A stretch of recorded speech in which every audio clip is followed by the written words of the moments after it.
Welcome to the While My Batteries Charge podcast. Join us as we talk about all things radio controlled. And now, your host. Folks, this man, he is the king. Mr. CCxRC himself. Tony CC. Hey, welcome to the podcast, you guys. RC time, that's what time it is. Yes, you know it. Wow. Lot going on here. Getting busy, just actually finishing installing a new Furitek Python AX version, or the version that has their avatar receiver in it. So it's pretty awesome. You get all of the power of the Python Pro, but you get it with the avatar receiver built into it. It's super cool. It is bigger, I will say, than any of their other receiver or their ESCs that they have. It's actually almost the size, and maybe the same size as the one for the UTB. It's a big case, I'll say that. Just slightly bigger than the overall footprint of the Python Pro, except the Python Pro has like little ledges. It's like a little step up. This one is the same height all the way across. So if you have really tight builds, this one might not be for you. If you're doing 18 scale stuff, there should be plenty of room for it in there. If you've got like a Fury Wagon, or you want to use it in like a Hobby Plus or a TRX-4M or any of those, the FMS models, it should be pretty easy to kind of squeeze in there for that and give you lots of capability in one package, not multiple pieces. In really tight builds, sometimes having multiple pieces helps because you can move them apart and fit them into little places where you have space. This one does not. So I installed it in my Hardpark vDub chassis, and it was a fight to get it in there, and I had to rearrange everything. And now it's actually sitting on what would have been the battery tray, like exposed, sticking out so you see it. So it's just kind of what I had to do for it. I had in there a system before, and it was kind of jerry-rigged in there. Like it was sitting on top, the Python Pro was sitting on top of wedged on top of the transmission up against the roof of the car. And then in the back of it was the receiver, and it was kind of just taped in there. But it allowed me to, get everything in there and tucked in. So yeah, it's just, I guess, different in that it's bigger. I still, honestly, I love the form factor of the old Lizard Pros without casing on them. Super small, just stick them anywhere. They're lightweight. They'll stick to anything. They're not going to come off easily. They just worked. They weren't waterproof. Who cares? I'm not really running mine through water, submerging it, any of that kind of stuff, especially my comp trucks. So in my mind, I see those as the Pro versions because of the use that you'd use them for. Lightweight, keeping it low profile, everything, low body. Yeah, the lower and the more slam, the more comp people want to go, the less that these bigger, newer, better ESCs fit well in the build. So, and I'm a huge Furitek fan. Like I love all of their stuff. I love their Avatar radio. I like the Fury Wagon. I like their ESCs. I like their motors. All of the above. I run their stuff. I choose to run their stuff. I like it.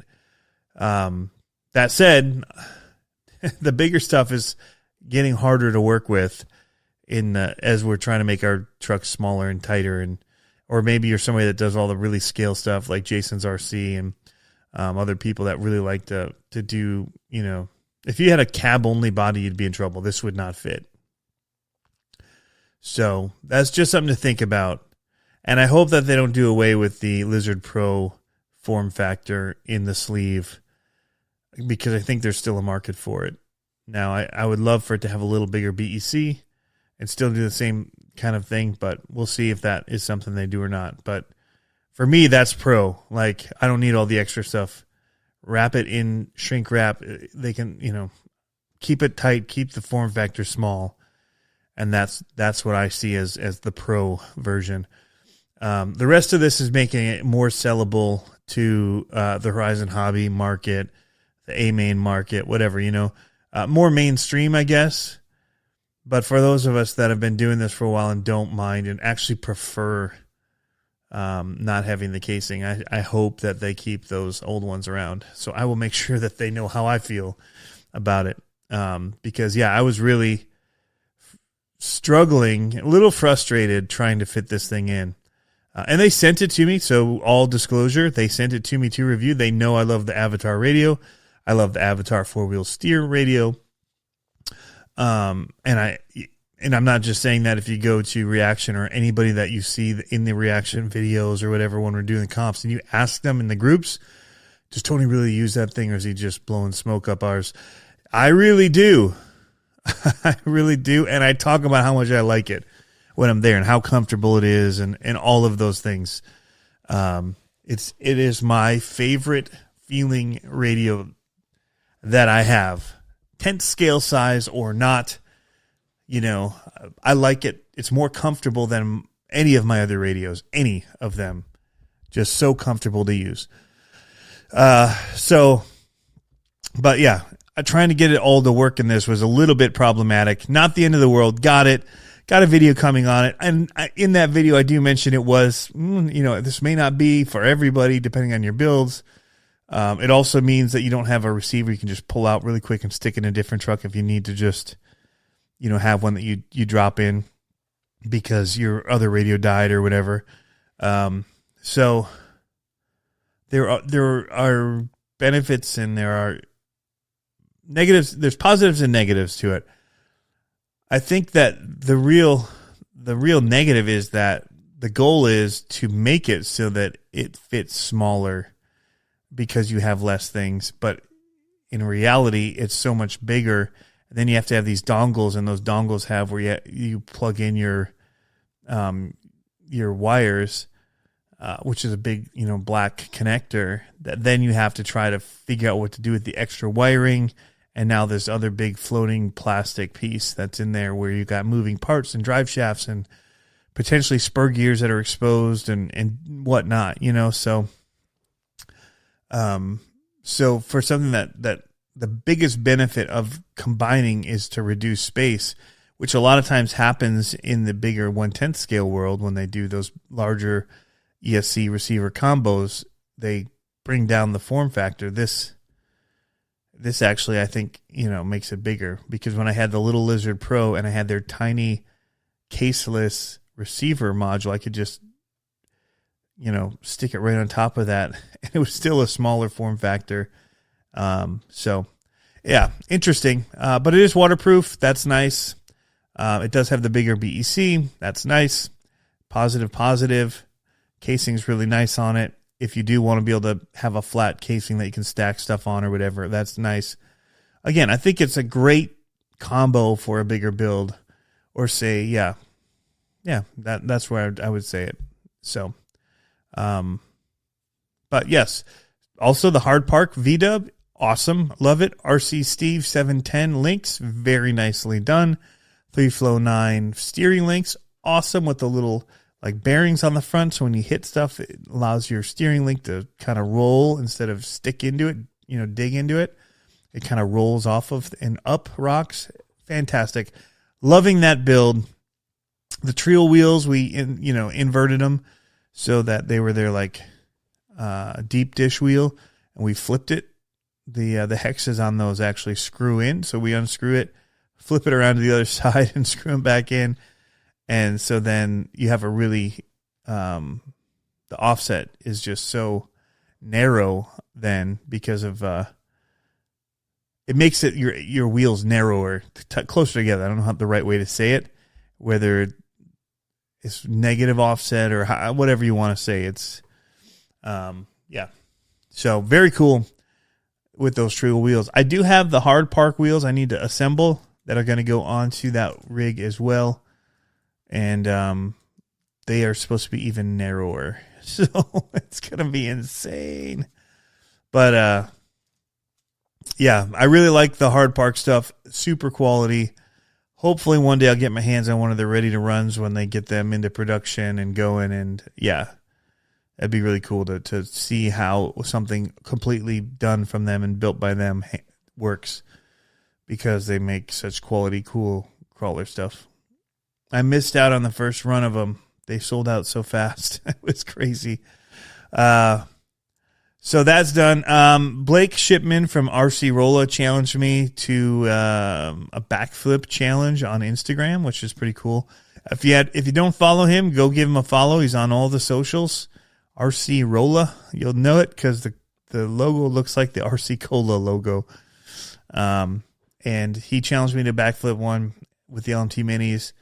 And I timed out on it because I realized we were doing it as a reel, and the reels only go 1.5 minutes. And at 1.5 minutes, I was at about 40 flips. And so I just went on to even number 50 because I'm like, I can speed it up a little. I don't want to go super high speed, but I can give it a little bump in speed to get me down to that 1.5 minute mark. So that's what I did. Ended it clean at 50. Still hadn't crashed out. So, and I'd done it twice. The one before it, I was like, I don't know if that was going to count, because I kept driving. I hit and I flipped, but it bounced and it flipped over again and landed on its wheel. So it was like a double backflip almost. But I'm like, I don't know if they count that as crashing out or what. So I just did it again. And the next one was just a straight 50 again. So, I had put in a few test runs just to see what kind of throttle you needed for that red ramp, because I hadn't hit one in a long time. And so, but it was pretty quick to just get going. And once you get a rhythm of it, it just wants to keep going. So you should check it out. I think he did 9 or 10 of them with his. And then it does have a tendency, if you don't land it just right, it'll bounce and end up on its lid. So there is a perfect amount for it to land where it's not carrying some of that momentum still. It more just straight drops, and then it's less likely if you can get the stop in the air in the right time. So it just became a rhythmic thing. Once you get it going, you can kind of get a feel for it and just knock them off. It felt like, I could have gone forever almost until I got tired and then got sloppy. But really fun. Very cool of him to do that challenge. Just call me out. So I called out Pablo, RC Amigos. We'll see. He said his son's going to do it. So we'll see how they do. I'm excited to see. Next, what we should probably do with it is how many can you get in a minute? Because there were, if you get off and you slow down to reset yourself on it, I could see where some people could get more in a minute than somebody else. So that would be interesting to see. Different type of challenge. But because I know I could get it just doing a bunch in a row. Boom, boom, boom, boom, boom. But every once in a while I'd start walking, and then you couldn't hit it again, because if you went for it, you'd have to turn your wheels at the approach, and you probably would kind of spin a little in the air, and then you'd end up landing sideways, which kind of I did, and had to reset and drive up to it and kind of re-straighten myself with it. But, yeah, it might be interesting to try that and see what happens. But I picked out a motor for my Vanquish VRD kit that I bought. So I have that now. So as I build, I can stick that in. Harley mentioned I might want to drop down to a 13-tooth pinion on it. So we'll look into that. I should have a bunch of pinions here. So I should have one I can drop on there. But, yeah, I want to have that low speed and high speed on it, and those Hobbywing Fusions are insane. So I went with that route because that is a form factor thing. It's a little bigger, but you're saving so much by not having all the other stuff. It's pretty cool with the ESC built right into the motor like that is wild. Dave over at Crawler Space RC in Grand Rapids was closing down his bigger crawler area. He's doing a lot with the Mini Zs right now. And so I got some rocks and some different stuff from him 2 weeks ago or something. That's when I bought the VRD. He had one in stock, so I bought it from him. But I got some more rocks that I can put on my track in the back. I was running the indoor crawler course here up in the studio today, testing out the 4-steer truck and I need to find some like reddish rock that I can use on this course to supplement it and kind of change it up a bit. So I'm going to be looking for something like that I can kind of stack in places and fill some gaps and just kind of change it up for that. But yeah, it's been busy here. Been busy. I was out of town again this past weekend. I actually got down and got to go to Hobby Town at the Tower and RC Fun Park at the Tower there. It's Hobbytown Granger or Michiana there in Indiana, just across the border. About a 2-hour drive from me. And Pilot Ryan Media. Pilot Ryan, who has a YouTube channel, a really good one, that you should all be subscribed to. Who does a bunch of stuff from planes. Planes is his bread and butter, I would say. But he does everything. And I like that. He'll do cars, bashers, crawlers. He's been doing racing because they've got those racetracks there. They've got an oval track, buggy track, outdoor, indoor buggy track. And yeah, just they've got a whole fun park there of things to do, RC related. And then they've got the hobby shop, the Hobby Town there. So lots to do. And anyway, just got to catch up with him. It had been 2 years really since I had been down there last time. That was when the fire teams first came out, and he had one and I had one, and they weren't released yet, but we knew each other had one. And so we met up and had some fun with them. And boy, were they fun. I still love that car. In fact, I've got pedals on mine. I should go out and rip it. The snow's getting more packed, and it's raining out right now, so it's really, reducing, but it's also packing and really thick and heavy now. So it's got paddles on it. Should rip in it. I'll see. If it's raining too much, I might not. I am charging up batteries right now for my Kyosho. I've got one of their trail runners. It's not the one with the Blizzard. It doesn't have the front plow on it, but it's got the tracks on it. So I want to go out and run that in the snow a little bit and have some fun. So that's coming up. Maybe this afternoon I might do that because I do have a battery charging, and I have an adapter that takes my 2S Spectrum battery down to a Dean's to run in it. So, and I do sell those on my website. I have connectors for the Spectrum batteries down to Dean's and then down to XT60, I believe, on the site.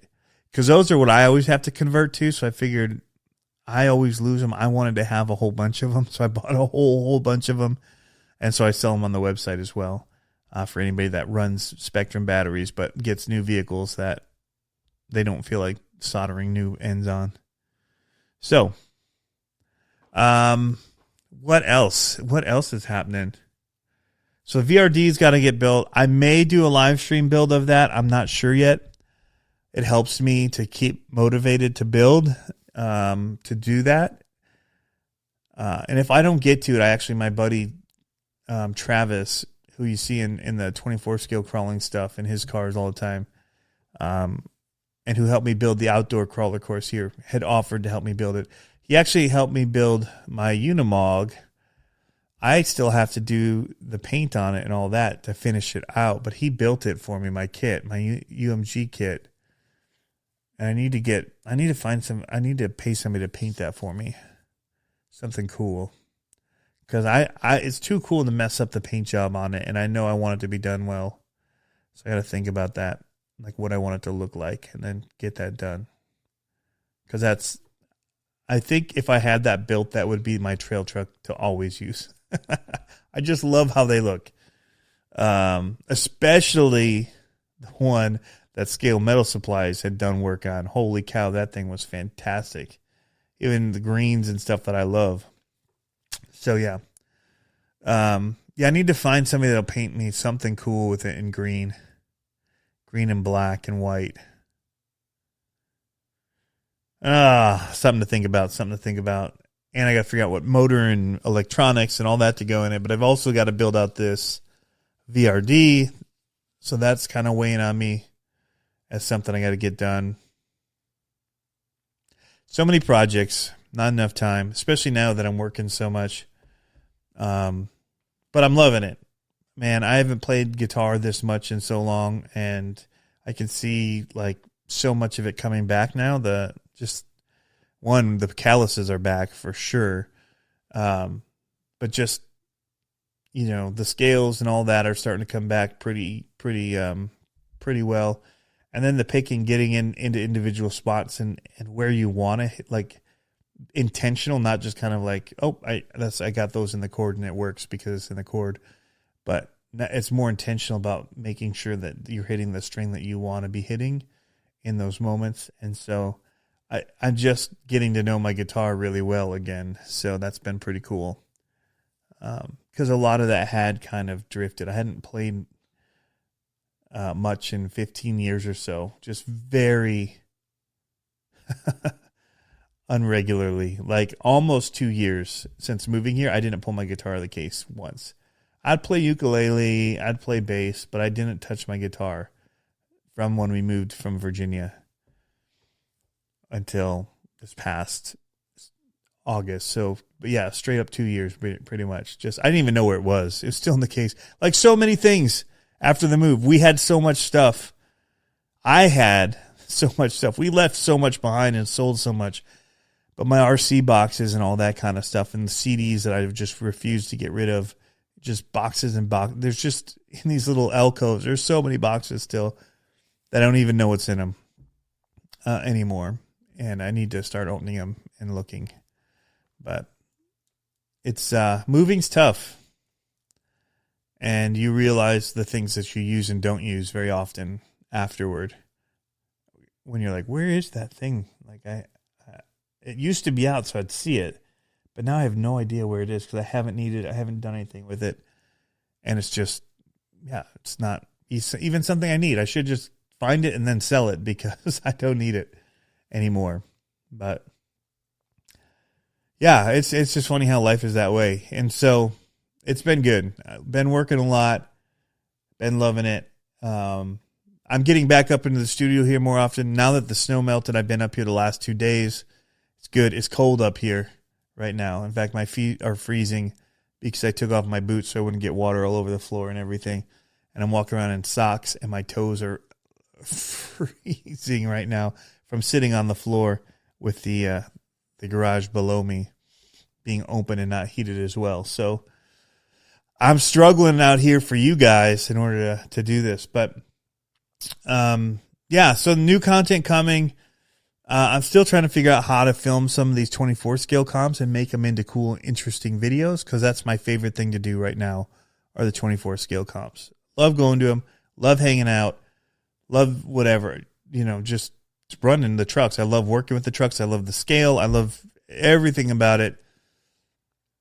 But I haven't found a good way to make videos that are different from week to week or are detailed enough that it doesn't matter if they're done the same way, because each week is like something new. But so many of them were just becoming like highlight reels of runs that doesn't really, that's very, like every video is then the same, just short snippets of trucks. I'd like to be able to do maybe 1 or 2 runs in their entirety, following a truck and just talking through it maybe. And then talk with them about their truck after. That's, I guess, what I got to figure out is what is the best way to do it, and not to be just filming the whole time so I can't hang out. Like, what can I do that I can just do in one 15 to 20 minute thing, be done filming, put it away for the night, but have different content. So I could do that where I could follow a person or a truck for a night, talk to them about the build, what they're liking about it, feeling about it. That's actually kind of what I think I'll do. So you can still let me know in the comments what you think would be good to do. But I think that's what I want to do. That would work. So, and then I could kind of give a little rundown of the truck at the end as well. Excuse me. That had been coming for a minute there. We'll see. But that would make for good content, I think. And that's what I want to deliver is good content. So I got to take that call, guys. So it's a good reason to wrap up. And we will see you next time.